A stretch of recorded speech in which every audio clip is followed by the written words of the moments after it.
To me, sometimes it feels like the only way to truly outpace inflation is to either get a raise that grows faster than inflation year on year, or through gambling. You could do it the old-fashioned, respectable way, where you put that money in the stock market and hope that you pick those stocks right and they grow faster in value than inflation does, or you just gamble the old-fashioned way and hope you get even luckier. When I say old-fashioned, I mean you put money down saying that you think a thing is going to happen. You make a prediction, and if you're correct, you get money for it. And if you're wrong, you lose the money you put down. You know, the thing is, the way we used to do that were like at casinos physically. Nowadays, you can technically do the same thing on a mechanical level, but from the convenience of your home. On your phone, at your computer, there's probably a way to do it at your Samsung smart fridge. Gambling has truly never been so accessible, and the types of things you can gamble on has never been more diverse. You can make a prediction to try and make a little extra dough on just about any possible thing that could possibly occur. Hi again, guys, and I'm not gonna pretend to be against the idea of gambling altogether, or that, like, I haven't used some of the services I'm going to be talking about today, or that on like an individual level I think it like makes people evil to use these things. More generally, I like going to the casino with some friends when I'm on vacation, play a game of blackjack and immediately quit if I win over $100, or alternatively immediately quit if I lose that same amount, before deciding to just watch my friends gamble over their shoulders for the rest of the night and live vicariously through them. Up front, I have not put in the time to do a super in-depth, as deep in the weeds as possible type of video that other guys like CoffeeZilla have done, constantly inundated by more and more absurd headlines and announcements about shit happening regarding gambling every day on my timeline. And I kind of want to scream about it for a little bit. So what if I don't have a coherent point? Can't I just yell into the void for a little bit? Certainly that's not too much to ask. I feel like we're all entitled to that these days. It seems to me like a lot of people's first interaction with this sort of discussion online was gambling being allowed on Twitch for a minute, and sites like Stake being online gambling meccas that were really easy to access, and to a degree using legal loopholes to be as accessible as they are. At least that's how I remember it. I'm kind of going off the top with that one. More specifically, though, is sports betting, which for the longest time was banned in most contexts in America until the Supreme Court overturned that ruling and basically just unleashed a flood of sports betting companies. Yeah, in May 2018, the Supreme Court struck down the federal ban on sports betting, PAPSA. Think DraftKings, FanDuel, all of these companies just popped up out of nowhere in leagues that previously had taken a hard stance against even legal sports betting, like the NFL, in large part because of its ability to sully the reputation and fans' trust in the legitimacy of games and their results, are now filled to the brim with deals about sports betting. Earlier this year, there was an FBI sting that got a bunch of NBA players, coaches, and others involved with the league arrested for doing some, like, game rigging and making money off of it because of sports betting incentives. The thing is, like, fixed fights and people making money off of it have been like a thing for a while, and at least sports betting in general was couched in a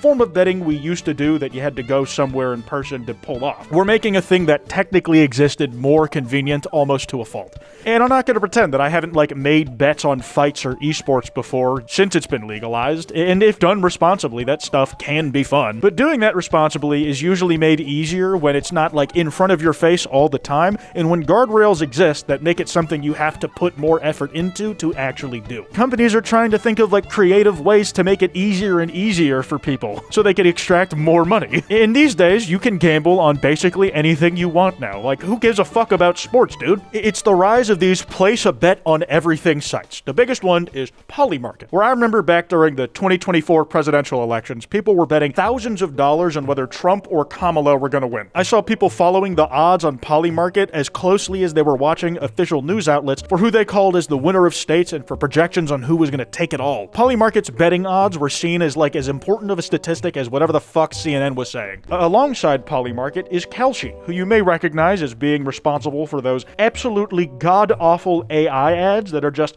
so uncanny that give you a bunch of hypothetical scenarios that you could be betting your hard-earned money on if you weren't such a pansy. One of which featured Peter betting on the odds of Jesus Christ coming back to life after getting crucified in the year 0 AD. If history has taught us anything, it's not to root against the underdog.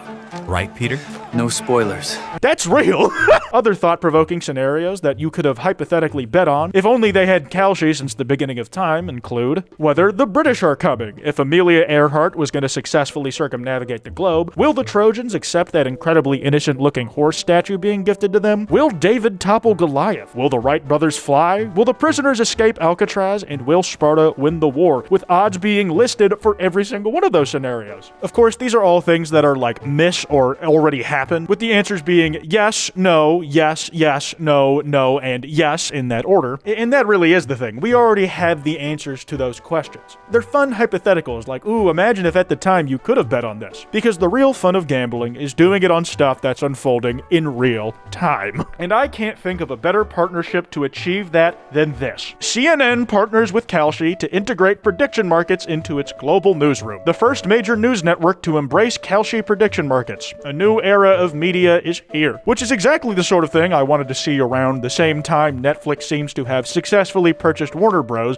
the parent company of CNN. Now, reading that immediately makes me think that the oceans are going to swallow us whole as punishment for our avarice and greed. But when you sit down and think about it, how different is this than 24-hour news broadcasts? Having the stock market's gains and losses scrolling across the bottom of your screen over and over again. Now the betting odds you're looking at are just more direct gambling. It's none of that puffed up retirement-enabling speculative work. Before we get too depressing though, I just wanted to let you know that if you're in the Orlando, Florida area or already plan to go to Holiday Matsuri, I will be hanging out there on Friday, December 19th and Saturday, December 20th at 3 p.m. local time both days to do some meet and greets. If you guys want to say hi, maybe get a picture, like just, chat it up a little bit, I would love to see you there. Times are subject to change, so follow me on Twitter at Kwite for up-to-date info if you're planning on heading out there. But if you're going, I'd love to see y'all and chop it up a little bit. Now, back on topic, I can't pretend there isn't an immediate appeal to being able to bet on really stupid shit so that you can say, yeah, I put $1,000 on something really fucking stupid. I hope the stupid fucking thing happens so I make some money off of it. But the way the people who are in charge of these gambling companies talk about gambling and its role in the future does make me think that humanity might deserve whatever awful end we're about to self-inflict. Or worse, there is no end to this and this is just how things will be forever. Tulip King explains how a politician could use Polymarket to superfund their campaign. Let's say I'm running for mayor and my odds are 0.5% of winning. I can buy $5,000 of Yes shares, and if I win, my payout will be $1 million. I can then buy 20 of these $5,000 positions and hire 20 people and say, you now own these shares, and if we can get me elected, these will pay out $1 million. That doesn't even sound like it works out by this guy's own logic. Like, I don't know how you actually swing that in practice, much less the moral argument of this whole thing. Even still, doesn't somebody conceiving the thought at all make your stomach drop a little bit? Read this and saw flashes of a world submerged in darkness and blood. I'm inclined to agree with that sentiment. The face of the earth will soon look exactly like the art design of Scorn. And you know what? Fuck it. Why stop at campaigning for a political office? Let's make gambling a replacement for everything. For every transaction of currency, action we take or thought we can have. And the co-founder of Kalshi has the exact mindset that I'm looking for. What is it going to take to become a $1 trillion asset class? It's pretty much already like close to $100 billion a year asset class, right? The long-term vision is to financialize everything and create a tradable asset out of any difference in opinion. That is exactly what I want to hear on a daily basis from the richest and most powerful people on earth. Prediction markets will replace buying stuff. Say I want someone to bring kiwis to my house. I make a prediction market about whether someone will deliver 4 kiwis to my doorstep and load $15 into no. A guy with an e-bike sees it and picks up some kiwis before dropping them off on my doorstep. He bets yes. He drops them off and the market resolves to yes and he gets $15. Rest in peace, Amazon, DoorDash, Uber Eats, etc. He's joking here, but that's an actual concern with these prediction markets. Like when people were betting if someone was going to throw another dildo on the court at a WNBA game, someone who bets a heavy yes position there is incentivized to go to a WNBA game and just throw the dildo themselves so they can cash out. The entirety of currency exchange must be done through prediction market betting. Fuck having a reserve currency, fuck a barter trade society, fuck a gold standard, fuck an oil standard. Everything is going to be gambling whether you like it or not, you stupid son of a bitch. If you find yourself not very up to date with world happenings or politics, you're gonna have to get real acquainted with elections and what's happening around the world real fast. Not because you're taking an interest in it or you want to be an engaged individual who tries to be an active citizen on Earth. No, it's because everything you need to live is too expensive and the only way to pay for it is if you bet correctly on whether Gaza will suffer a famine or be successfully ethnically cleansed. With everything being an opportunity to gamble, the issue that stock markets already run into is insider trading. It's the same reason athletes aren't allowed to bet on leagues they're a part of. Rigging it is a concern. But if everything is something you can bet on, that means there's going to be insider trading for just about fucking anything. And it gets to be really specific. In the past, if you were a tech company that had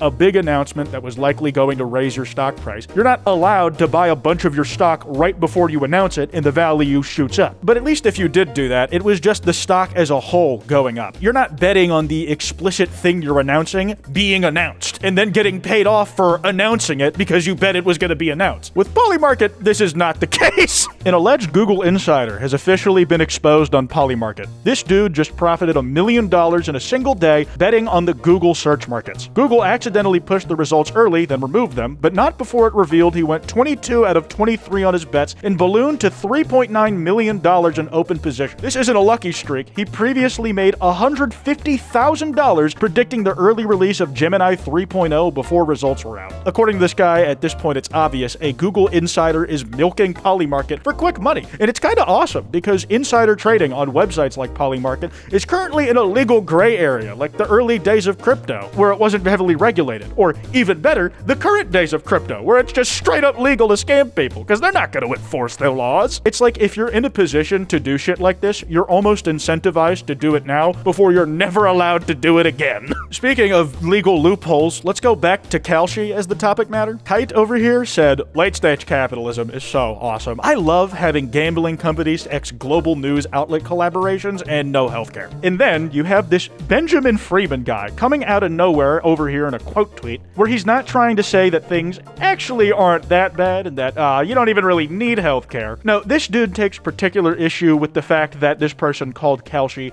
a gambling company. Kalshi is not a gambling company. Saying so is incorrect. I assume that people calling Kalshi gambling are only uninformed rather than being defamatory. But Kalshi is not gaming. It's been decided in the courts. Please read the 15 pages of Kalshi X LLC versus CFTC 2024 before spreading misinformation. This motherfucker has the Kalshi logo in his Twitter name, which, if you didn't know, means he's officially partnered with the goddamn company. Not only do I not give a fuck that you have a court ruling that says because of a legal loophole, you're not technically a gambling company, because if you were, the type of shit you guys are doing would be illegal. But why in the fuck did you come in a tweet like this to say that specifically? Like, I am of the personal opinion that yes, it is a gambling site. Maybe it's not legally. I didn't read the paper. I'm not reading that shit. It's like, hey, I'm not going to dispute that you don't have healthcare and will probably never be able to afford it, and that you can't pay rent and your job isn't paying you enough to live or any of that stuff. I just want you to know that you calling Kalshi a gambling company might be grounds for defamation, maybe, but you didn't hear it from me. Holy shit, dude. Like, what the fuck was he thinking? Now, given a bunch of what I'm talking about today are exaggerated what-ifs of what America and the world could look like if we continue to gamblify literally everything we do in the years to come, it's just hard to not think of them as even a sort of possibility, considering how much equally absurd shit to do with gambling has already come to pass. Like, there were rumors knocking about that Mr. Beast was going to be launching some sort of finance-related program. Some people joked it was going to be like a literal bank. Others said it would be some sort of buy now, pay later thing. I had no idea at the time. I just kind of thought like,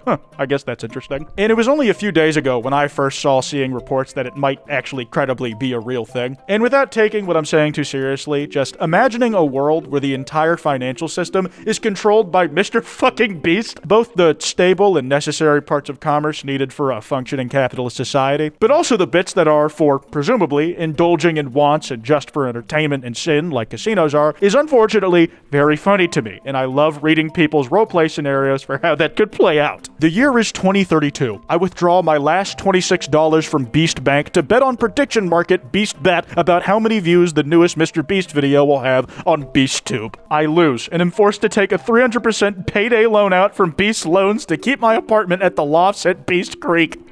This is the only way to survive. In the America of tomorrow, there are only two ways to survive, actually. Either gamble on international wars, on if and how fast an invading force will conquer a land, or take risky bets that there will not be a school shooting in America today. Or the other option is to buy entirely into the Mr. Beast's reward program and live your life on entirely Mr. Beast branded paraphernalia a la Garfield. No shade, Jimmy. I really do appreciate that you like the amazing digital circus as much as I do. I'm sure the amusement park in Saudi Arabia was very, very cool. Fuck, I think that's all I can take for today, guys. If you're coming to Holiday Matsuri, I would love to see you there. I'm just gonna wrap this one up here. This card on screen will take you to me talking about Jeffrey Epstein if you want to keep frying your dopamine receptors. Be sure to drop a like and subscribe with notifications on so you never miss an upload. Anyways, this has been Kwite, and I'll see y'all next time.